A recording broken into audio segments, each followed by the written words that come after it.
just got done with a 20-minute HIIT workout, high intensity interval training, and I hated every second of it. Never been a fan of working out, but I do it to try to keep my body in shape, try to lose these love handles that have plagued me for the last 20 years or so. But in today's culture, in today's society, there's a huge emphasis on exercise, right? Because everybody cares about the body and what it looks like. But I understand that it's great. As you could see, I follow in it, but I don't put the emphasis mainly on the body. I put the emphasis on the soul. And in the last video, I mentioned, sow into the spirit, basically sowing into our inner side, our spirit side, our soul side, if you will. And I'm reading a book right now by Dallas Willard, a phenomenal writer, speaker. He was a professor at University of Southern Cal. But one thing that he wrote in the book, The Spirit of the Disciplines, he writes this.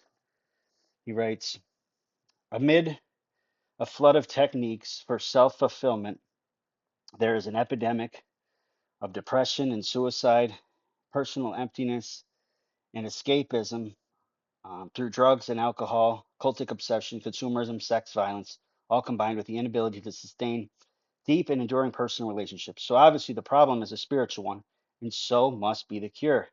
And then he writes later on, my central claim is that we can become like Christ by doing one thing, following him in the overall lifestyle he chose for himself.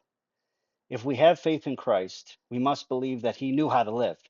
We can, through faith and grace, become like Christ by practicing the types of activities he engaged in, by arranging our whole lives around the activities he himself practiced in order to remain constantly at home in the fellowship of his Father. What activities did Jesus practice? Such things as solitude and silence, prayer, simple and sacrificial living, intense study and meditating upon God's words and ways, and service to others, along with things like fasting and a few other things he didn't mention in that sentence. But, um, you know, exercise is great, but spiritual discipline, spiritual exercise is what really matters.